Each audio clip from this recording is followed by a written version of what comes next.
చేసుకుందామండి. అందరూ తల వంచినట్లయితే చిన్న ప్రార్థన చేసుకుందాం. పరిశుద్ధుడైన తండ్రి, ప్రేమ కలిగిన ఆయన, కృప కలిగిన దేవ, చాలా రోజుల తర్వాత మళ్ళీ నీ పిల్లలతో కలిసి మా జీవితాలకు కావలసిన విలువైన మాటలు ధ్యానించడానికి మీరు ప్రసాదించిన సమయాన్ని బట్టి, సందర్భాన్ని బట్టి వందనాలు తండ్రి. నిదాసునైన నేను నీ మాటలు ఉచ్చరించడానికి నిజంగా అర్హత లేని వాడినేనయ్యా. అయినా కానీ మా పట్ల దయ చూపించి నీ వాక్కులు మాకు అనుగ్రహించి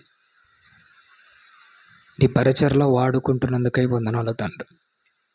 మీరు మాకు ప్రసాదించిన ఈ భిక్షను మా చావు వరకు పోగొట్టుకోక నమ్మకమైన వాళ్ళుగా కొనసాగి ఆ భాగ్యాన్ని అనుగ్రహించండి తండ్రి. మీరే నాలో ఉండి మాట్లాడతారని నేను ఎంతగానో ఆశపడుతూ, సంపూర్ణంగా మీ మీద ఆధారపడుతూ, ముందున్న సమయాన్నంతా మీ ప్రేమ కలిగిన హస్తాలకు అప్పజెప్పుకుంటూ, యేసుక్రీస్తు వారి నామం పేరట ఈ ప్రార్థన అడిగి వేడుకొనుచున్నాము తండ్రి, ఆమెన్. చేరి వచ్చిన దేవుని పిల్లలైన ప్రతి ఒక్కరికి యేసుక్రీస్తు వారి నామం పేరట శుభాభివందనాలు తెలియజేయుచున్నాను. ప్రభునందు ప్రియమైన దేవుని వాళ్ళారా, ఈరోజు బైబిల్లో నుంచి మన ఆత్మీయ జీవితాన్ని ఒక మెట్టు పైకెక్కించే కొన్ని విలువైన మాటలు మనము జ్ఞాపకం చేసుకుందాం. మన జీవితం ఎలాంటిదంటే ఒకటేసారి లాంగ్ జంప్ చేసి పరలోకానికి పోయేంత ఉండదు. ఒక్కొక్క మెట్టు ఎక్కుతూ పైకి వెళ్ళాలి. ఉదాహరణకు పరలోక రాజ్యానికి పోవడానికి 100 మెట్లు ఉన్నాయనుకోండి. ఒకేసారి మొదటి నుంచి 100 అడుగు పెట్టలేం. మనలో ఉన్న ఒక్కొక్క లోపాన్ని తీసేసుకుంటున్నాలి. మనలో ఉన్న బలహీనతను తొలగించుకొని కొద్దిగా బలాన్ని పుంజుకొని ఏమైపోతుండాలి, ముందుకు పోవాలి. ఆత్మీయ జీవితం ఎలాంటిదంటే కష్టపడి ముందుకు పోవాల్సిందే తప్ప ఈజీగా పైకి పోయేదైతే కాదు. ఈ మధ్య ఎస్కలేటర్స్ అని మనకు రైల్వే స్టేషన్లలో అలాగే పెద్ద పెద్ద షాపింగ్ మాల్స్లో కనపడుతుంటాయి. ఇందులో ఎస్కలేటర్లో ఎలా జరుగుతుందంటే మనం దాని మీద నిలబడుకుంటే అదే పైకి తీసుకుని వెళ్తుంది. కానీ ఆత్మీయ జీవితం ఇలా సులువుగా ఉండదు. ఒక్కొక్క మెట్టు ఎక్కుతూ కష్టపడుతూ ఉంటేనే పైకి వెళ్తాం. అది మన బ్రతుకులో కావచ్చు, అది దేవుని కోసం పడే కష్టంలో కావచ్చు, దేవుని కోసం చేసే పనులలో కావచ్చు, ప్రతి దానిలో మనము ఇలానే ఎదుగుతూ పైకి రావాలి. కాబట్టి ఒక మెట్టు పైకెక్కే విలువైన అంశాన్ని మనం ఈరోజు జ్ఞాపకం చేసుకుందాము. ఆ అంశం ఏమిటంటే నిత్య జీవ నిల్వలు అన్న ఒక విలువైన అంశాన్ని గురించి మాట్లాడదాం. చాలా బాగుంటుంది వాక్యము. చాలా కాస్త మనకు తెలిసినట్టే ఉంటుంది, కానీ ఆత్మీయంగా ఉన్నతమయంగా ఉంటుందని నేను మాట్లాడగలను. కాబట్టి ప్రతి మాట మీరు శ్రద్ధ పెట్టి జాగ్రత్తగా వినవలసిందిగా ప్రేమతో మనవి చేస్తున్నాను. మొదట నిల్వలు అన్న దాని గురించి మనం ఆలోచించగలిగితే ఇందులో 2 రకాలైన నిల్వలు కనబడుతుంటాయి. అది మంచికి సంబంధించిన నిల్వలు ఉంటాయి, అలాగే చెడుకు సంబంధించిన నిల్వలు కూడా ఉంటాయి. ఉదాహరణకు మన ఆహార పదార్థాలను నిల్వ చేస్తుంటాం కదా, అవి భవిష్యత్తులో మన ఆకలి తీర్చే అవసరాలు కాబట్టి అవి ఏ చోట అయితే నిల్వ ఉంచబడుతుందో వాటిని మంచికి సంబంధించిన నిల్వలుగా మాట్లాడతాం. అలాగే ఈ మురుగునీరు కానీ, లేదంటే వేస్ట్ వాటర్ కానీ, లేదంటే వేస్ట్ పదార్థాలు, కుళ్ళిపోయిన పదార్థాలన్నీ ఎక్కడైతే డస్ట్గా ఉంటాయో అవి కూడా నిల్వలే. మనం మున్సిపాలిటీ వాళ్ళు తీసుకొని వచ్చి చెత్తా చెదర ఊరి బయట పడేస్తుంటాడు చూసినాడా, అవి కూడా ఒక చోట స్టోర్ చేస్తుంటాడు, అది కూడా నిల్వనే. మనం నిల్వ చేసే ఆహార పదార్థాలు మనకు మేలు తీసుకొని వస్తాయి.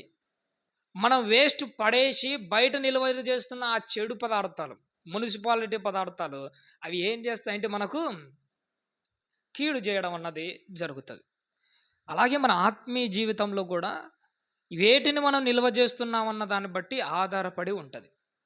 నీ ఆత్మీయ జీవితం అభివృద్ధి చెందాలంటే నీ ఆత్మీయ జీవితంలో నువ్వు ఎలాంటివి నిల్వ చేసుకుంటున్నావు? ఆత్మ సంబంధమైన క్రియలను, ఆత్మీయమైన జీవితాన్ని, పరిశుద్ధమైన పనులను నీ లోపల నిల్వ చేశావనుకోండి, అది నీ జీవితానికి మేలు తీసుకొనొస్తది. అలాగే మున్సిపాలిటీకి సంబంధించిన డస్ట్ అంతా బయట నిల్వ చేసినట్టు, లోపల గూడా అపవాది క్రియలను, పనికిమాలిన చెత్తంతా లోపల నిల్వ చేశావనుకోండి, అదే మన జీవితాన్ని ఏం చేస్తదో తెలుసా? నాశనం చేస్తది. అలాగే మన బ్రతుకుల్లో ఏమి నిల్వ చేస్తున్నామన్నది మనం బాగా గుర్తుపెట్టుకోవాలి. ఇంకొకటి ఈ మధ్య నేను బాగా గమనించిందేంటంటే, ఈ మున్సిపాలిటీ వాళ్ళు ఆ చెత్తను వేస్ట్ అంతా తీసుకొని పోయేటప్పుడు అందులో 2 రకాల చెత్త కనపడుతుంటది. వాటిని ఏమంటారంటే తడి చెత్త, పొడి చెత్త అని 2 రకాలు కనపడుతుంటాయి. ఈ పొడి చెత్త ఎందుకు పనికిరాదు తీసుకొనెళ్ళి పక్కన పడేస్తాడు. అదే తడి చెత్త ఉంటది చూసినారా? దాన్ని ఏం చేస్తున్నారంటే వర్మీ కంపోస్ట్‌గా మార్చి పనికిమాలిన దానిలో నుంచి పనికొచ్చేదాన్ని బయటికి తీస్తున్నారు. దాన్ని చూసినప్పుడు మనకు కూడా లోక సంబంధమైన పనికిమాలిన క్రియలలో కొంత టాలెంట్ ఉంటది. అది లోక సంబంధంగా వాడితే అది మరీ దారుణంగా ఉంటది. దానిని కూడా దేవునిలోకి మలిచామనుకోండి, దానిలో కూడా దేవునిలోకి యూజ్ చేశామనుకోండి, పనికిరాని చెత్తలో నుంచి పనికొచ్చేది బయటికి తీసినట్టు, మనలో ఉన్న పనికిరాని దానిలో నుంచి ఒక పనికొచ్చే దాన్ని బయటికి తీసామనుకోండి, అది మనకు ఉపయోగపడుతుంది.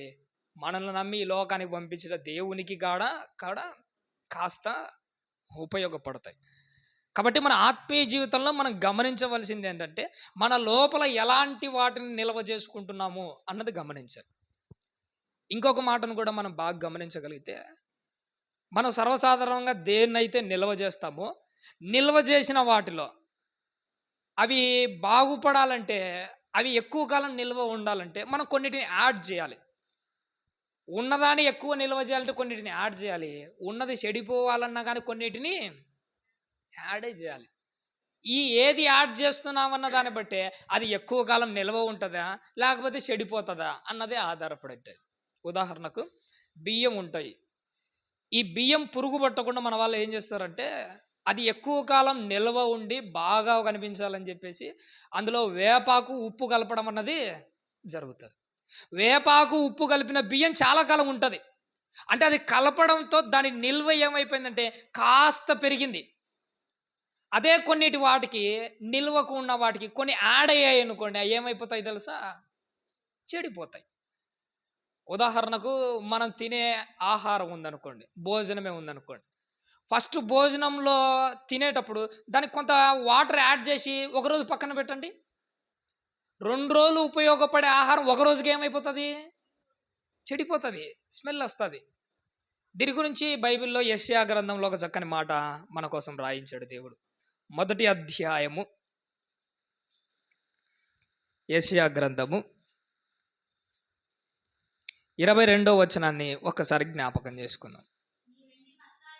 యెషయా గ్రంథము మొదటి అధ్యాయము 22వ వచనం తల్లి. నీ వెండి మస్తాయను నీ ద్రాక్షారసము నీళ్లతో కలిసి చెడిపోయాడు. దేవుడు ఇక్కడ ఒక మంచి ఉదాహరణ మనతో మాట్లాడుతాడు. ద్రాక్షారసము ఏది కలిసిన తర్వాత చెడిపోయిందట? నీళ్లతో కలిసిన తర్వాత. యేసుక్రీస్తు వారు తన ప్రాణం పెట్టి మనల్ని ఎలా తయారు చేశాడో తెలుసా? నిజంగా ఒక ఉన్నతమైన క్యారెక్టర్గా, పరిశుద్ధమైన క్యారెక్టర్గా తీర్చిదిద్దాడు. ద్రాక్షారసము నీళ్ళతో కలిసి చెడిపోయినట్టు నువ్వు నేను కూడా ఏమైపోతుంటామంటే, మన క్యారెక్టర్లు పక్కన వాళ్ళ జీవితాలతో కలిసి, మన భక్తి జీవితము లోక సంబంధమైన జీవితాలతో కలిసి ఏమైపోతుంటుంది? చెడిపోతుంటుంది. ఒక మాట చెప్తాం, మీ జీవితాంతం గుర్తుపెట్టుకోండి. అసలు యేసుక్రీస్తు వారి రక్తంలో కడగబడ్డాము అని అంటే మనకంటే పవిత్రమైన వాళ్ళు మరొకరెవరు ఉండరు. మనలాంటి పవిత్రత కలిగిన వాళ్ళు లోక సంబంధమైన వాటిలో ఏ దాంట్లో కలిసిపోయినా మన జీవితం ఏమైపోతుంది తెలుసా? ఖచ్చితంగా చెడిపోతుంది. అది ఏ దాంతో కలిసినా చెడిపోతుంది. ఈ మధ్య నేను చదువుకునేటప్పుడు ఒక స్వచ్ఛమైన వాటర్ గురించి ఒక దాని గురించి చదివాను. ఆ స్వచ్ఛమైన వాటర్ ఎలాంటిదంటే, ఒక బీకర్లోట కింద మంట పెట్టేసరికి బీకర్లో ఉన్న, బీకర్ అంటే తెలుసు కదా, మనకు సైన్స్ ల్యాబ్లలో ఎక్కువగా వాడుతుంటారు. ఆ బీకర్ కింద మంట పెడితే ఆ బీకర్లో వాటర్ ఫ్లో అయిపోయి బాగా కాలిపోయి మరిగి అందులో నుంచి ఆవిరి పైకి వస్తుంటాయి. పైకొచ్చిన ఆవిరి పైన ఒక ప్లేట్ లాంటి దాన్ని తగులుకొని అక్కడి నుంచి ఒక్కొక్క డ్రాపు జారిపోయి ఒక కంటైనర్లో పడుతుంటుంది. ఎందుకు ఆ కంటైనర్లో అలా పడడానికి అవకాశం కల్పించారంటే, ఇలా ఆవిరైపోయిన ఆ నీళ్లు చాలా స్వచ్ఛమైనది. నీళ్ళలో కరిగి ఆ మలినాలు అక్కడే ఉండిపోతే, మరిగిన నీళ్ళలో నుంచి ఆవిరి పైకొచ్చి అక్కడి నుంచి కంటైనర్‌లో నుంచి కింద పడినాయి చూసినారా? ఆ కరిగిపోయిన లేదంటే ఆ మరిగిపోయిన నీళ్ళు చాలా స్వచ్ఛమైనది. ఆ స్వచ్ఛమైన నీళ్ళతో ఏది కలిసినా గాని ఆ స్వచ్ఛమైన నీళ్ళు ఏమైపోతది? చెడిపోతది. నువ్వు తాగే నీళ్ళు దాంతో కలిసినా గాని, దానితో కూల్ డ్రింక్స్ కలిసినా గాని, దానితో ఏది కలిసినా చెడిపోతది. నీ జీవితం కూడా ఇలాంటిదే. యేసుక్రీస్తు తన రక్తంతో కడిగి పవిత్రపరిచినప్పుడు నువ్వు స్వచ్ఛంగా మారిపోయింటావు. నీ భక్తి జీవితంలో నువ్వు ఏ దాంతో కలిసినా చెడిపోతావు, గుర్తుపెట్టుకో. అది ఏదైనా పర్లేదు. లోక సంబంధమైన అల్లరితో కూడిన ఆటపాటల, సినిమాల, షికార్ల, లోక సంబంధమైన స్నేహాల, ఇచ్చలవిడిగా తిరగడాల, నోట్లో నుంచి వచ్చే మాటల, ఏది నీతో కలిసినా కానీ గుర్తుపెట్టుకో, నువ్వు చెడిపోతావు. ఎప్పుడైనా ఊరగాయ గురించి మనకందరికీ తెలుసు చూసారా? ఊరగాయ ఎలాంటిదంటే, మన వాళ్ళు మామిడికాయ చెడిపోతుందని దాన్ని ఊరగాయగా ఊరబెడుతుంటాడు. చాలా కాలం నిల్వ ఉంటుంది. ఊరబెట్టిన ఆ ఊరగాయకి వాటర్ యాడ్ అయిపోయింది అనుకోండి, ఏమవుతుంటుందో తెలుసా? దానిపైన బూజు కట్టడం ప్రారంభమవుతుంది. నీ జీవితానికి కూడా లోక సంబంధమైన పనికి మాలిన చిన్నది యాడైనా కానీ మొత్తానికి పూర్తిగా నువ్వు చెడిపోతావు. అందుకే దేవుడు నీకు గుర్తు చేస్తున్నాడు, ద్రాక్షారసం నీళ్ళతో కలిసి ఎలా అయితే చెడిపోతుందో నువ్వు కూడా ఎలా ఉండాలట? ఏ దానితో కలవకుండా జాగ్రత్తగా నిన్ను నువ్వు పవిత్రపరుచుకుంటూ ప్రత్యేకంగా ఉండడానికి ప్రయత్నం చేస్తూ ఉండాలి. అందుకోసమే మనలో ఉన్న ఈ పనికి మాలిన వాటిని, చెడగొట్టే వాటిని ఏం చేసుకోవాలి? తీసేసుకోవడానికి బాగా ప్రయత్నం చేయాలి. అలాంటి వాటిని తగ్గించుకోవడానికి ఒక ప్రయత్నం చేయాలి. మీకు ఇలా చెప్తే అర్థం కాదు. ఒక చిన్న ఉదాహరణ గురించి నేను మాట్లాడుతున్నా. సర్వసాధారణంగా మనం ఒక గ్లాసు పులుపు వాటర్ తీసుకున్నాడు అనుకోండి, వాటర్ అంతా పుల్లగా ఉన్నాయి. ఇప్పుడు ఆ పులుపును తగ్గించాలంటే మనం ఏం చేయాలో తెలుసా? ఒక గ్లాసు ఆ పులుపు వాటర్తో మంచినీళ్ళు యాడ్ చేసామనుకోండి, ఆ పులుపు కాస్త తగ్గుతుంది. 2 గ్లాసులు యాడ్ చేస్తే ఇంకాస్త తగ్గుతుంది. 3 గ్లాసులు యాడ్ చేస్తే, ఆ ఒక్క గ్లాసు పులుపు వాటర్తో ఒక బిందె వాటర్ యాడ్ చేస్తే దానికి అసలు పులుపే ఉండదు. మన జీవితాలు కూడా లోకంతో కలిసిపోయి పులిసిపోయిన జీవితాలు, పులుపెక్కిన జీవితాలు. పరిశుద్ధమైన క్రియలు ఒక్కొక్కటి పెంచుకుంటూ పోతే నీలో ఉన్న పులుపు ఏమవుతుందో తెలుసా? తగ్గిపోతుంది. లేకపోతే ఒకానొక టైంలో అసలు కనిపించకుండానే పోతుంది. అందుకే నీ ఆత్మీయ జీవితంలో పులుపు తగ్గించుకోవాలంటే ఏం చేయాలో తెలుసా? ఆ వేస్ట్ని బయటికి తీసేసుకునే మార్గం కూడా అన్వేషించాలి. సర్వసాధారణంగా మనలో ఉన్న గొప్ప లక్షణం ఏంటంటే, ఎప్పుడైనా మనం కూడా పాడు పనులు చేసి లోకంలో దిగజారిపోయేటప్పుడు మనం ఒకటి అనుకుంటుంటాం, ఎలాగైనా నాలో ఉన్న ఈ చెడుతనాన్ని తీసేసుకోవాలనుకుంటాం. చాలా ప్రయత్నాలు చేస్తుంటాం. నాలో ఉన్న ఈ బలహీనతను తీసేసుకోవాలి. నాకు తాగే అలవాటు ఉంది, దాన్ని తీసేసుకోవాలి. నాకు ఈ బూతులు మాట్లాడే అలవాటు ఉంది, దాన్ని తీసేసుకోవాలి. నాకు ఇలాంటి ఆలోచనలు వస్తున్నాయి, దానిని తీసేసుకోవాలనుకుంటుంటాం. ఒక మాట చెప్పమంటారండి, నీలో ఉన్న పనికి మాలిన ఆలోచనలు తీసేసుకోవాలనుకుంటే కాదు, అది తీసేసుకోవడానికి దారిని నువ్వు ఓపెన్ చేసినప్పుడు లోపలికి పరిశుద్ధమైన క్రియలు వచ్చే దారి కూడా ఓపెన్ చేయాలి ఒకే టైంలోనే. ఉదాహరణకు మీకు క్యాన్ వాటర్ గురించి మీకు ఐడియా ఉంటుంది. క్యాన్ వాటర్లు కింద ట్యాప్ తిప్పామనుకోండి, లోపల కింద వాటర్ అయితే వస్తాయి. ఒక కింద ట్యాప్ మనకు క్యాన్లో ట్యాప్ వాటర్ తిప్పగానే కిందికి వాటర్ రావాలంటే ఏం చేయాలో తెలుసా? పైన కూడా మూత లూజ్ చేయాలి. కింద వాటర్ పోవాలంటే పైనుంచి గాలి రావాలి. ఇది మీకు అర్థమైతే, క్యాన్ వాటర్లో నుంచి ఎలా అయితే మంచినీళ్ళు బయటికి రావడానికి పైనుంచి గాలి లోపలికి పోయే విధంగా ఓపెన్ చేశామో, నీలో ఉన్న ఈ దుష్ట క్రియలు బయటికి రావాలంటే పరిశుద్ధమైన క్రియలు నీ లోపలికి పోయే మార్గాన్ని కూడా అట్ ఏ టైమే ఓపెన్ చేయాలి. అప్పుడే నీ జీవితం బాగుపడుతుంది. ఎప్పుడు నీ బలహీనతలు పోతాయి? నీ బలహీనతలు పోవాలని నువ్వు ఎంతైతే అనుకుంటున్నావో, పరిశుద్ధమైన క్రియలు అంత తెచ్చుకుంటే అప్పుడు నీలో ఉన్న కల్మషము, నాలో ఉన్న కల్మషం ఏమైపోతుంటుంది? పోతూ ఉంటుంది. కానీ లోపలనే ఆ పనికి మాలిన క్రియలు అట్నే పెట్టుకుంటే ఏమైపోతుంది తెలుసా? చెడు కాస్త ఇంకా పెరిగిపోతూ ఉంటుంది. ఉదాహరణకు ఒక పాత్రలో గానీ, ఒక గుంతలో గానీ ఎక్కడైనా వాటర్ స్టోర్ అయిందనుకోండి, ఒకరోజు బాగుంటాయి. 2 రోజులు బాగుంటాయి. నెల తర్వాత ఏమైపోతది? పాచి పడతది. పనికి రాకుండా పోతుంది. ఇంకా పట్టించుకోకపోతే తర్వాత కుళ్ళిపోయి ఇంకా ఎక్కువైపోతది. సరే నీళ్ళే గదా! పాచి పట్టింది అంతటితో అయిపోయిందిలే అనుకుంటే కుదురుతదా? స్టోర్ అయిన నీళ్ళలో ఒక సైన్యం తయారైతది. ఆ సైన్యం ఏంటో తెలుసా? దోమలు గుడ్లు పెట్టి, ఆ గుడ్లలో నుంచి ఒక సైన్యమే బయటకొస్తది. నీలో గూడా లోపల పనికిమాలిన క్రియలు ఇలానే స్టోర్ చేసావనుకో, దోమలు గుడ్లు పెట్టి సైన్యాన్ని తయారు చేసినట్టు, లోపల అపవాది కూడా ఏం చేస్తది తెలుసా? నీలో పాపం అనే సైన్యాన్ని తయారు చేస్తది. నీకొచ్చే ఆలోచనలు ఎట్టుంటాయో తెలుసా? ఒక్కోసారి మనమే ఊహించుకోలేం. ఏంటి నేనే ఇలాంటోనా? అన్నంత గొప్ప సైన్యాన్ని తయారు చేస్తది నీలో ఉన్న చెడులో నుంచి. ఒక వైరస్ ఎలాంటిదో తెలుసా? ఒక వైరస్ దానికున్న మొట్టమొదటి లక్షణం ఏంటంటే దానిని డబల్ చేసుకుంటది. పాపం కూడా నీలో ఎలాంటిదో తెలుసా? తనలో తాను అభివృద్ధి చెందుతూ, అభివృద్ధి చెందుతూ, అభివృద్ధి చెందుతూ ఒక దోమలు సైన్యాన్ని ఎలా తయారు చేస్తాయో, ఒక వైరస్ ఎలా అయితే విస్తరించడానికి తన మహా సైన్యాన్ని బయటికి ఎలా తీసుకొని వస్తుందో, నీలో కూడా అపవాది ఆ పాప క్రియలు అలా బయటికి తీసుకొని వస్తుంది. కాబట్టి నువ్వేం చేయాలో తెలుసా?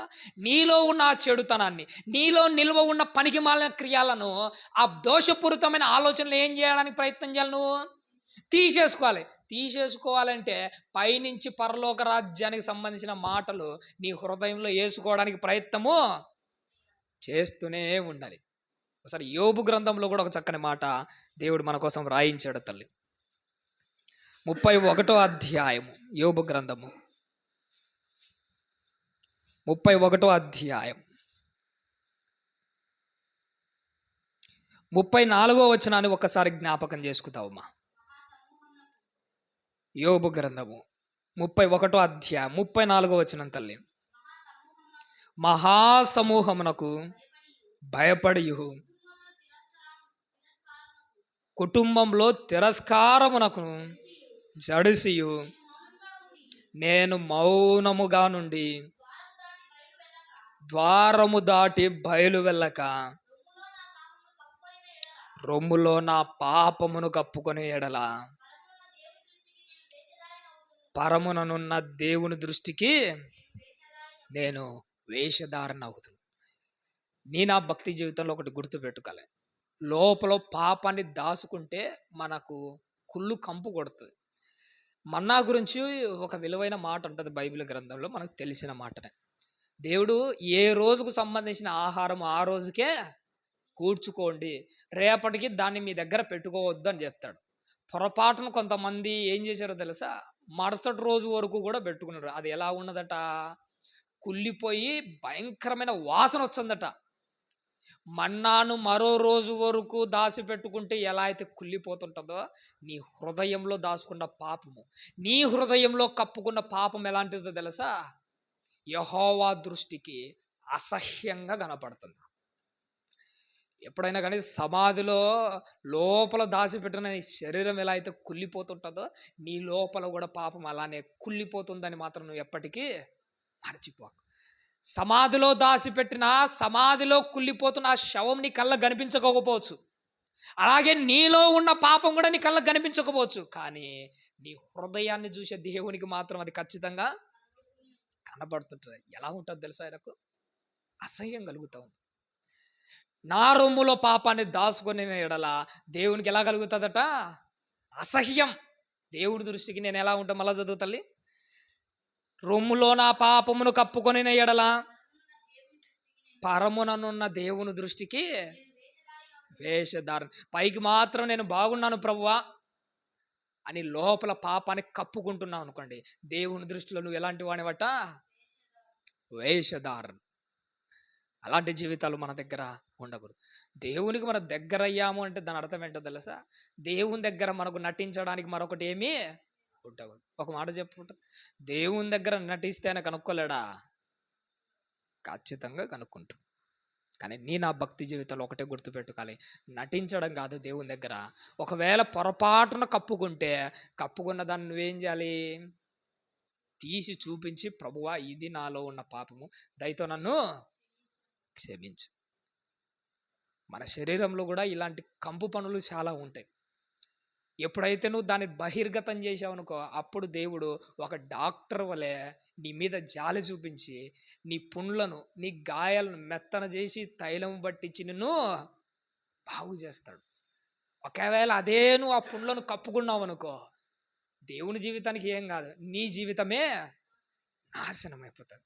కాబట్టి ప్రభన దేవుని వారలరా, నువ్వు ఏం నిల్వ చేస్తున్నావు, దాన్ని నిల్వ చేయకుండా ఎలా కడుక్కోవడానికి ప్రయత్నం చేస్తున్నావు అన్నదే బాగా గుర్తించాలి. ఈ నిల్వలలో మరొక మాట కూడా ఉంటుంది. ఈ నిల్వలు ఎలాంటివంటే, కొన్ని తరిగిపోయే నిల్వలు ఉంటాయి, కొన్ని తరిగిపోని నిల్వలు కూడా కొన్ని ఉంటాయి. ఉదాహరణకు మన భూమిలో దొరికే బంగారం ఉన్నదనుకోండి. కోలార్ బంగారు గని అని ఒకటి ఉంటుంది మనకు ఇక్కడ కర్ణాటక స్టేట్లో ఉండేది. అప్పుడు బంగారం తవ్వగా ఏమైపోయింది, తరిగిపోయింది. కొన్ని తరిగిపోయే ఉంటాయి, కొన్ని ఎప్పటికీ తరగనివి ఉంటాయి. ఈ తరిగిపోయే వాటిలోంచి తరగని వాటివి కూడా వస్తాయి. అంటే చెడిపోయే వాటిలో నుంచి కూడా చెడిపోనివి వస్తుంటాయి. వాటిని పసిగట్టాలి. పాలున్నాయి, పాలు ఎలాంటివంటే 2 రోజుల కల్లా ఏమైపోతాయి, ఇవి చెడిపోతాయి. అదే పాలను కాంచి పెరుగుగా తయారు చేస్తే 2 రోజులకు చెడిపోవాల్సిన పాలు 3వ రోజుకు కూడా ఉంటాయి. 3 రోజు తర్వాత 2 రోజులు పెరుగు కూడా ఏమైపోతుంది, చెడిపోతుంది. అదే పెరుగును మజ్జిగ మాదిరి చేసి వెన్నను బయటికి తీశారనుకోండి, ఇంకా 4 రోజులు ఉంటుంది.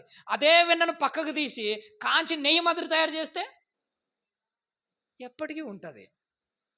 చెడిపోయే దానిలో చెడిపోనిది ఒకటి ఉంటుంది. అలాగే ఈ శరీరం కూడా సాగు తర్వాత చెడిపోయే శరీరం. క్రైస్తవుని యొక్క లక్ష్యం ఏంటో తెలుసా? చెడిపోయే దీనిలో నుంచి చెడిపోని ఒక దేహాన్ని బయటికి తీయాలి, పరలోక రాజ్యానికి దానిని తీసుకెళ్ళాలి. అది క్రైస్తవుని యొక్క అంతిమ లక్ష్యం. ఈ చెడిపోయే దేహంలోంచి ఎలా బ్రతికించాలంటే, నీ నీతి క్రియలు, నీ పరిశుద్ధమైన క్రియలు, అవే నిన్ను పరలోకానికి తీసుకుని వెళ్తాయి. అందుకోసమే ఈ శరీరంలో నువ్వు ఏమి నిల్వ చేస్తున్నావన్నది మాత్రం బాగా ఆలోచన చేసుకుంటూ ముందుకు సాగిపోతూ ఉండాలి. ఒక ఒంటె గురించి మనకు అందరికీ తెలుసు, చాలాసార్లు మనకు తెలుసు. దానిని ఎడారి ఓడని కూడా మాట్లాడతాడు. ఎడారిలో నీళ్లు దొరకడం తక్కువ. అది దొరికినప్పుడు ఏం చేస్తుందంటే, నీళ్ళన్నింటినీ తీసుకొని తన మూపురంలో వాటిని దాచుకుంటుంది. ఒంటె మూపురంలో నీళ్లు ఎందుకు దాచుకున్నదో తెలుసా? అవకాశం ఉన్నప్పుడు తీసుకోవాలి, లేనప్పుడు ఉన్న మూపురంలోని వాటర్ అన్నది యూజ్ చేసుకుంటుంది. దాన్ని చూసి మనం ఒక మంచి పాఠం నేర్చుకోవాలి. ఈరోజు నీకు వాక్యం వినడానికి, ఈరోజు నువ్వు వాక్యాన్ని ధ్యానించడానికి నీకు అన్ని అవకాశాలు ఉన్నాయేమో. ఉన్నప్పుడే వాక్యాన్ని సంపాదించుకో. ఒకవేళ పోయిందనుకో, నువ్వు ఇప్పుడు సంపాదించుకొని నిల్వ చేసుకునే ఈ వాక్యము నీకు ఉపయోగపడుతుంది. ఈరోజు నీ కళ్ళు బాగున్నాయి కాబట్టి చక్కగా బైబిల్ చదువు. ఏదో ఒకరోజు యాక్సిడెంట్ కళ్ళు పోతే, యాక్సిడెంట్లో నీకు చెవులు వినబడకపోతే, అప్పుడు వాక్యం చదవడానికి అవకాశం ఉండదు, వాక్యం వినడానికి అవకాశం ఉండదు. అందుకే ఇప్పుడు నిల్వ చేసుకున్నది అప్పుడు యూజ్ కావాలంటే ఒక ఒంటె మాదిరి ప్రవర్తించు. అది నీళ్లు ఉన్నప్పుడు తీసుకుంటుంది, లేనప్పుడు మూపురంలోని వాటరు వాడుకుంటుంది. నా భక్తి జీవితంలో కాలంలో ఎప్పుడు అవకాశం ఉంటే అప్పుడు ఏం చేస్తూ ఉండాలో తెలుసా? ఏది కుదిరితే అది తీసుకొని లోపల స్టోర్ చేసుకొని పెట్టుకోవాలి, యూజ్ చేసుకొని పెట్టుకోవాలి. అప్పుడు స్టోర్ చేసుకొని పెట్టుకుంటే ఏదో ఒక టైంలో అది యూజ్ అవుతుంది. ఎప్పుడైనా కానీ నాకు ఏలియా గారి గురించి చదివినప్పుడల్లా నాకు ఒక మాట జ్ఞాపకం వస్తుంది. ఒకానొక టైంలో దేవుడు ఏలియాను పిలుస్తాడు. ఏలియాను పిలిచి ఒక్క పూట భోజనం పెట్టి ఎన్ని రోజులు నడిపించాడు? 40 రోజులు పని నడిపిస్తాడు. నాకు ఎప్పుడు డౌట్ వస్తుంది, ఒక్క పూట భోజనం 40 రోజులు కడుపులో నిలబడుతుందా? నిలబడదు. ఆయన కడుపులోని ఆహారం కాదు 40 రోజులు నడిపించింది. మనం తినే ఆహారం ఏమైపోతుంటుంది తెలుసా? జీర్ణమైన తర్వాత అది ఒక శక్తి మాదిరి స్టోర్ అవుతుంటుంది, కొవ్వు రూపంలో స్టోర్ అవుతుంటుంది.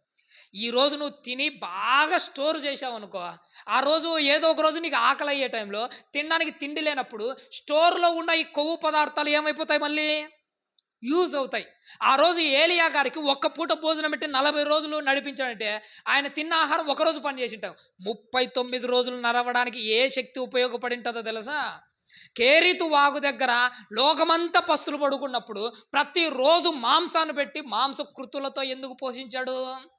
ఈరోజు తిని నీ శరీరంలో ఆ శక్తిని స్టోర్ చేసుకో. ఒకరోజు నీకు ఒక్క పూటే భోజనం పెట్టి 40 రోజులు నడిపిస్తా. ఈరోజు తిన్నదంతా రేపు ఖర్చు పెట్టు.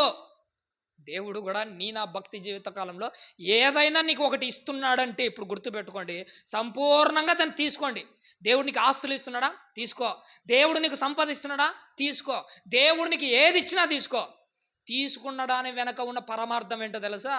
తీసుకున్న నువ్వు ఎలా తీసుకున్నావో దేవునికి అలానే ఇవ్వాలి. ఇచ్చేటప్పుడు మాత్రం బాధపడకు, ఇచ్చేటప్పుడు మాత్రం కుమిలిపోకు. ఎందుకంటే ఇచ్చినప్పుడు తీసుకో, దేవుడు అడిగినప్పుడు ఇచ్చేయి.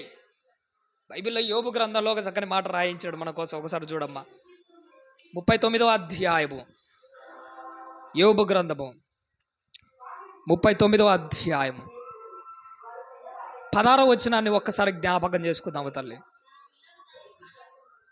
యోబు గ్రంథము 39వ అధ్యాయం 16వ వచనం తల్లి. తమ పిల్లలు తమవి కానట్టును వాటి ఎడలాది కాఠిన్యము చూపును, దాని కష్టము వ్యర్థమైనను దానికి చింత లేదు అంటున్నాడు. చూసి ఒక నిప్పుకోడు గురించి మాట్లాడుతూ దాని కష్టము వ్యర్థమైపోతుంటే దానికి చింత లేదట. నా భక్తి జీవిత కాలం నువ్వు ఎంత సంపాదించుకున్నావు అన్నది కాదు, పెట్టేటప్పుడు నువ్వు దేనికోసం ఖర్చు పెడుతున్నావు అన్నది మాత్రం జ్ఞాపకం చేసుకో. అనవసరమైన దానికోసం ఖర్చు పెట్టేటప్పుడు నీ కష్టం వృధా అయిపోయేటప్పుడు నీకేమనిపించాలి? బాధ కలగాలి. ఏంటి, దేవుడు నాకు ఇచ్చి, ఒక ఉదాహరణకు నాది ఒక గవర్నమెంట్ జాబ్ అనుకోండి, దేవుడు నాకు ఎన్ని వేలన్నా ఇవ్వని, ఎన్ని లక్షలు ఇవ్వని, ఇచ్చినప్పుడు దేవుడు నేను తీసుకోవాలి. పెట్టేటప్పుడు మాత్రము దేవునికే పెట్టాలి. నా కష్టం బయటికి పోయేటప్పుడు నేను ఏమైపోవాలట? బాధపడిపోవాలి. ఏంటి, దేవుడు నాకు ఇచ్చింది ఏదానికి, నేను పెడుతున్నది ఏదానికి. నా కష్టం నా కుటుంబానికి అనవసరంగా ఎక్కువగా పోతుంది. కుటుంబానికి పెట్టాలి, అనవసరంగా ఎక్కువగా పెట్టకూడదు. నా బంధువులకు పెట్టాలి, కానీ అనవసరంగా ఎక్కువగా పెట్టకూడదు. ఒకవేళ నా కష్టము నా దేవునికి తప్ప కుటుంబానికి పోయినా, బంధువులకు పోయినా, బయట వేటే జలసాలకు పోయినా, ఫ్రెండ్స్కు పోయినా, సినిమాలకు పోయినా, షికారులకు పోయినా కానీ నేనేమైపోవాలట? కష్టము వృధా అయిపోతుందని బాధపడాలి. ఎందుకంటే మన కష్టం నేలపాలు కాకూడదు. దేవుడు ఇచ్చిన దానికి దేవునిలో వాడితేనే మన కష్టానికి ఒక విలువ. ఒక తల్లి 9 నెలలు తన గర్భంలో బిడ్డను మోస్తూ ఉంటుంది. తన గర్భంలో మోసిన బిడ్డ ఆమె కష్టం. 9వ నెల తీరిపోయిన తర్వాత ఒకరోజు ప్రాణాన్ని అరచేతుల్లో పట్టుకొని ప్రాణాన్ని అడ్డుపెట్టి ఆ బిడ్డను కంటది. ఆ బిడ్డను కనడం వెనక ఉన్న పరమార్థం ఏంటో తెలుసా? అది ఆమె కష్టం. ఆ బిడ్డ పెరగాలి, పెద్దయాలి, ఆమె కష్టానికి ఒక విలువ తీసుకురావాలి. కానీ వాడు లోకంలో చెడిపోయి ఇష్టం వచ్చినట్టు బ్రతుకుతా, వాడి బ్రతుకు నేలపాలు అవుతుంటే ఆమె కష్టం ఏమైపోతుంటుందో తెలుసా? వృధా అయిపోతుంటుంది.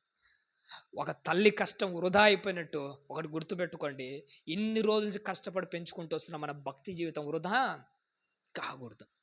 బాప్తిసం తీసుకున్నావు, ఎప్పటి నుంచో దేవుని కోసం నిలబడతావు, నీ కష్టాన్ని పెట్టావు, ఇంతవరకు నీ కుటుంబాన్ని కూడా ఇడిచిపెట్టి సేవలో తిరిగావు, నీకంటే ఎక్కువగా నీ దేవుణ్ణే ప్రేమించావు, ఇంత కష్టాన్ని పోగేసుకున్నావు. చచ్చిపోయిన తర్వాత నీ కష్టం వేరే వాళ్ళకు పోకుండా జాగ్రత్తగా చూసుకో. నీ కష్టం వేరే వాడు సంపాదించుకోకుండా తీసుకో. బైబిల్లో తలాంతుల సందర్భం ఒకటి ఉంటుంది, చూసినాడా? ఒకడికి ఒక తలాంతు ఇచ్చాడట, వాడు భూమిలో దాచిపెట్టాడట.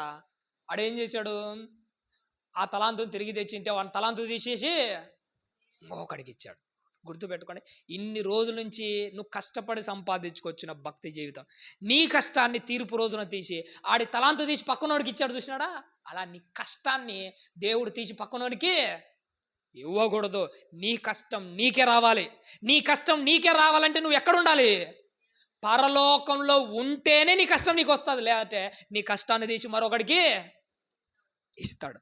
నీ కష్టం వృధా అయిపోతుంది. నీకేమైనా చింత కలుగుతుందా? అబ్రహాం గారిని చూసినప్పుడు మీకు ఏమనిపిస్తుంది? కానీ అబ్రహాం గారికి పిల్లలు లేరట.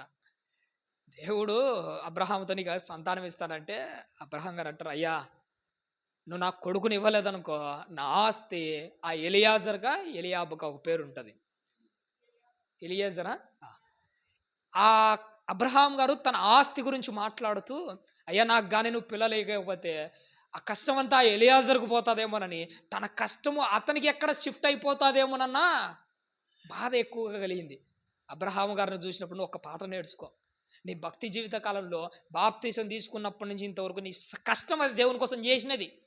పరలోక రాజ్యంలో తీర్పు రోజున నీ కష్టం ఇంకొకటి చేతుల్లోకి వెళ్ళకూడదు. అది నీ కష్టము నీకే రావాలి. అందుకోసమే నీ భక్తి జీవిత కాలంలో ఇప్పుడే బాగా సంపాదించుకోవాలి, ఇప్పుడే బాగా నిలబెట్టుకోవాలి దేవుని కోసం. బైబిల్లో ఎప్పుడైనా ఒక మాట కనపడుతుంటుంది, మీరు అందరు చదివిన మాటనే. ఏంటంటే, మీరు సత్క్రియలు అను ధనమును ఏం చేయాలట? సంపాదించుకోవాలి. ఎందుకు సత్క్రియలు అన్న ధనాన్ని సంపాదించుకోవాలి? ఎందుకో తెలుసా? నేను ఉపమాన రీతిగా ఒక ఎగ్జాంపుల్ చెప్తాను. ఇది నిజం కాదు, ఉపమాన రీతిగా ఒక ఎగ్జాంపుల్ చెప్తాను. రేపు నువ్వు తీర్పు రోజున నిలబడ్డావు. దేవుని చేతుల్లో ఒక తక్కెడ ఉంటుంది. మన భాషలో చెప్పాలంటే తూకం వేసేది ఉంటుంది చూసినట్టు తక్కెడ, త్రాసు. రేపు నువ్వు తీర్పు రోజు నిలబడినప్పుడు దేవుని దగ్గర ఒక త్రాసు ఉంటుంది. నేను పరలోకంలో నిలబెట్టేది ఏంటో తెలుసా? ఆ త్రాసులో ఉన్న నీ బరువే. పాతాలని తప్పించుకోవడానికి నువ్వు ఏం పెట్టి అక్కడ తూగాలనో తెలుసా? నీ సత్క్రియలు ఆ త్రాసులో పెట్టి పరలోక రాజ్యాన్ని సంపాదించుకోవాలి. ఆ నరకం నుంచి తప్పించుకోవాలి. ఆ పాతాల నుండి తప్పించుకోవాలంటే ఆ తీర్పు రోజున నువ్వు చెల్లించాల్సిన మూల్యం ఏంటో తెలుసా? నువ్వు కట్టాల్సిన ఖరీదు ఏంటో తెలుసా? నీ సత్క్రియలు. ఆ సత్క్రియలతో ఆ పాతాలన్నీ కొనేయాలి. ఆ పాతాలని దాటుకునే టికెట్ను కొనేయాలి. పరలోక రాజ్యంలో ఎంట్రీ టికెట్ కొనేయాలి. ఇది ఉపమాన రీతిగా చెప్పాను, అలంకార రూపకంగా నేను మాట్లాడాను, కానీ ఇదే వాస్తవము. దేనితో సంపాదించుకోవాలి? ఎన్ని సత్క్రియలు. అందుకోసమే నువ్వు చచ్చేలోపు నీ దగ్గర నిల్వగా ఉండాల్సింది ఏంటి? బైబిల్లో దేవుడు ఒక మాట అంటుంటాడు, నాయన భూమి మీద మీకోసం ధనమును కూర్చుకొనకండి. ఇక్కడ చిమ్మెట పడుతుంది, తుప్పై పడుతుంది, ఈ నిల్వలు చెడిపోతాయి. కానీ పరలోక రాజ్యంలో ఉండే ఆ నిల్వ, సత్క్రియలు అనే నిల్వ ఎప్పటికీ చెడిపోదు. ఎందుకంటే ఆ నిల్వతోనే నువ్వు పరలోక గేట్లు ఓపెన్ చేయగలవు. ఆ నిల్వతోనే పరలోకాన్ని దాటగలవు. ఆ నిల్వతోనే పరలోక రాజ్యంలో నీకు ఒక విలువ వస్తుంది. యోబు గ్రంథంలో కూడా ఒక మాట ఉంటుంది, ఒకసారి చూడండి తల్లి. యోబు గ్రంథము 19వ అధ్యాయము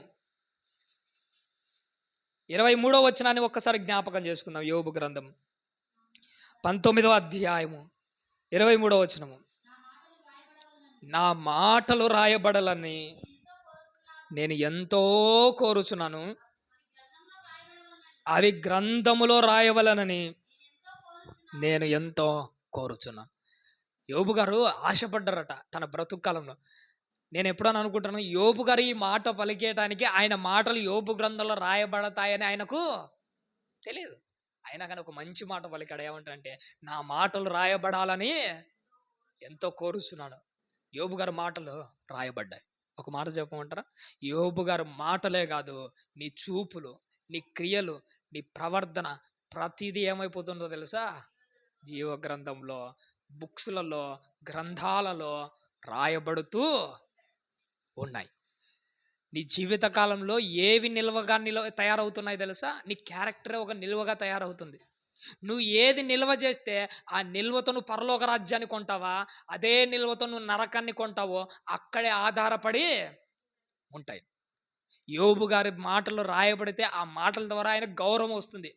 ఓపెన్గా ఒక మాట చెప్పుకుంటారు, నీ జీవితంలో కూడా నీ కోసం కూడా ఎన్నో పేజీలు రాయబడ్డాయి. ఎన్ని పేజీలు నీకు విలువను తీసుకొని వస్తున్నాయి, ఎన్ని పేజీలు నీ జీవితాన్ని విలువను తగ్గిస్తున్నాయి.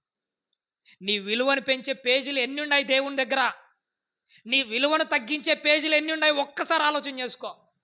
ఈ పేజీలలో నీ మాటలు లిఖించబడుతుంటాయి, నీ చూపులు లిఖించబడుతుంటాయి, నీ ప్రవర్తన లిఖించబడుతుంది, నీ రహస్యమైన ప్రతి కార్యక్రమము లిఖించబడుతూ వస్తుంది. నీ భక్తి జీవిత కాలంలో జాగ్రత్తగా పసిగడుతూ ప్రవర్తించే తీరులు మనలో ఉండాలి. నీ ప్రతిదీ జీవితము రాయబడుతుందని వివేకంతో తెలివిగా ఏం చేయాలో తెలుసా? పసిగడుతూ ప్రవర్తించు. ప్రసంగి గ్రంథంలో కూడా ఒక మాట ఉంటుంది. చివరిగా అదొక మాట చూద్దామమ్మా. ప్రసంగి గ్రంథము 11వ అధ్యాయము 4వ వచనాన్ని చూద్దాము తల్లి. ప్రసంగి గ్రంథము 11వ అధ్యాయము 4వ వచనం. గాలిని గుర్తుపట్టువాడు విత్తడు, మేఘములను కనిపెట్టువాడు కోయడు అంటున్నాడు చూసాడా. ఇక్కడ ఒక మంచి ఆలోచనతో కూడిన మాటను మాట్లాడుతున్నాడు. గాలిని గుర్తుపట్టువాడు విత్తడు. ఎందుకంటే గాలి వచ్చిందంటే వాన పడదు. వాన పడకపోతే విత్తి ఏం ప్రయోజనము? గాలిని గుర్తుపట్టేవాడు విత్తడట, మేఘాలను గుర్తుపట్టేవాడు పంట కోయాడు. కోస్తే వాన పడితే ఆ పంట నాశనం అయిపోతుంది కదా. ఇది నీకు అర్థమైతే నీ జీవితాన్ని కూడా అన్నిటినీ ఆలోచన చేసి నీ బ్రతుకును సాగించుకో, తెలివిగా ప్రవర్తించు. ఎప్పుడు నీ బ్రతుకును విత్తుకోవాలి, ఎక్కడ నీ జీవితాన్ని కాపాడుకోవాలి. వాతావరణ పరిస్థితులనే కాదు, నిన్ను నువ్వు పరిశీలన చేసుకో, నీ జీవితాన్ని చక్కదిద్దుకో. పోయిన ఆదివారం అనుకుంటాను మన బిట్టు ఒక మంచి మాట చెప్పాడు చూసినట. జంతువులే వాటి వాటి ప్రవర్తనను పసిగట్టి ప్రవర్తిస్తుంటాయి. ఉదయం నేను బొల్లారంగులో ఒక మాట చెప్పాను. ఏంటంటే మనం ఏదైనా గొర్రెను కానీ మేకను కానీ 2వ ఫ్లోర్కి తీసుకుని వెళ్ళి పైనుంచి తోసామనుకోండి, అది పడుతుందా? ముందుకు పోతుందా? పోదు. పడితే నా జీవితము నాశనం అయిపోతుంది, నేను చచ్చిపోతానని దానికి తెలుసు. అందుకే నువ్వు ఎంత తోసినా కానీ అది ఎంత ఎన్నిక వస్తూ ఉంటుంది. నీ జీవితం కూడా అలాంటిదే. పాపంలో పడ్డావా ఖచ్చితంగా నువ్వు చస్తావు. పాపంలో పడ్డావా నీ జీవితం సర్వనాశనం అయిపోతుంది. కాబట్టి ఒకసారి జాగ్రత్తగా పసిగట్టి వెనకడుగు వేసుకుంటూ వస్తేనే నువ్వు జాగ్రత్తగా ఉంటావు. ఒక చేపకు తెలుసు, నేను నీళ్ళల్లో ఉంటేనే బ్రతుకుతా, బయటకు వస్తే చచ్చిపోతాను. ఒక సింహానికి తెలుసు, నేను ఆ నది లోయల్లో ఆ నీళ్ళలో పడిపోతే చచ్చిపోతానని. అవి తెలిసి నీళ్ళ దగ్గరికి పోయినప్పుడు జాగ్రత్తగా ఉంటుంది ఒక సింహం. ఒక చేప గట్టుకొచ్చేటప్పుడు జాగ్రత్తగా ఉంటుంది. ఏవి ఎక్కడ ఉండాలో వాటికి బాగా తెలుసు. వాటి సమయాలలో అవి చాలా జాగ్రత్తగా ఉంటాయి. నా భక్తి జీవితం కూడా అలాంటిదే. ఎక్కడ ఎలా ప్రవర్తించాలో, ఎప్పుడు ఎలా ఉండాలో జాగ్రత్తగా ఆలోచన చేసుకో. పరలోక రాజ్యానికి సంబంధించిన నిల్వలు ఏముండాయి నీ దగ్గర? లోకానికి ఇలాంటి నరకానికి సంబంధించిన నిల్వలు ఏమైనా కానీ ఉన్నాయా? నీ నిల్వలు నీకు పరలోకానికి తెచ్చాయా, లేకపోతే నీ నిల్వలు నేను నరకానికి ఈడ్చుకొని పోతాయో? నువ్వు పరిశీలన చేసుకోవాలి, నేను కూడా పరిశీలన చేసుకోవాలి. ఎందుకంటే మన భక్తి జీవితాన్ని నిలబెట్టేది ఈ క్రియలే. రేపు నీకు దేవుని దగ్గర విలువ రావాలంటే, అందుకోసమే దేవుడు ఎప్పుడు చూసినా చెప్తుంటాడు, పరిశుద్ధంగా బ్రతకండి, పరిశుద్ధంగా బ్రతకండి, పరిశుద్ధంగా బ్రతకండి. ఎందుకో తెలుసా? ఆ పరిశుద్ధతే పరలోకానికి గొప్ప సంపద. ఈ లోకంలో నువ్వు ఏం సంపాదించుకున్నావు, ఏం కూడగట్టావు అనేది కాదు. కొంతమంది అంటుంటారు, మరి బతికినంతకాలం 4 రాళ్ళు వెనకేసుకోరా అంటారు. అది ఏం ప్రయోజనం చెప్పండి? అదే 4 సత్క్రియలు వెనకేసుకున్నారు అనుకోండి, అవే రేపు మనకు పరలోక రాజ్యంలో తూకంలో బరువు తూగి మనం పరలోకంలో నిలబెడతాయి. అందుకోసమే నీ భక్తి జీవిత కాలంలో వేటిని నిలవగా ఉంచుకుంటున్నావో ఒక్కసారి నువ్వు జ్ఞాపకం చేసుకో. అది సరైన టయానికి సరైన విధంగా వాడుకోవడానికి ప్రయత్నం చేయండి.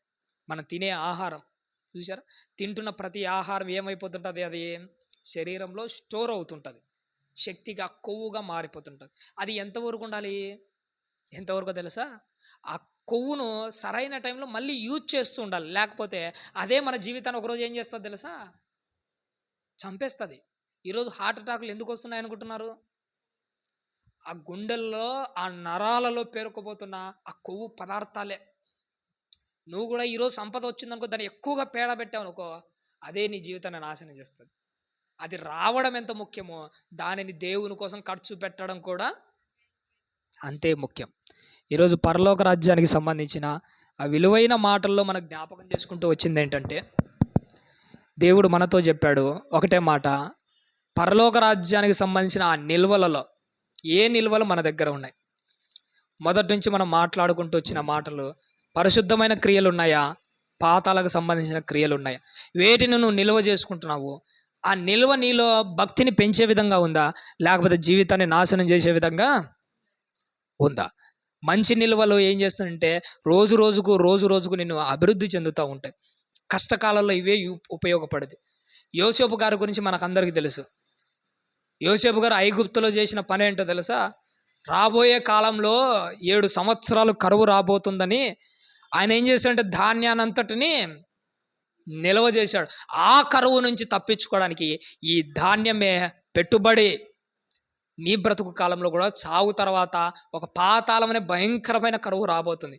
ఆ కరువును తప్పించుకోవాలంటే పెట్టుబడి ఏంటో తెలుసా?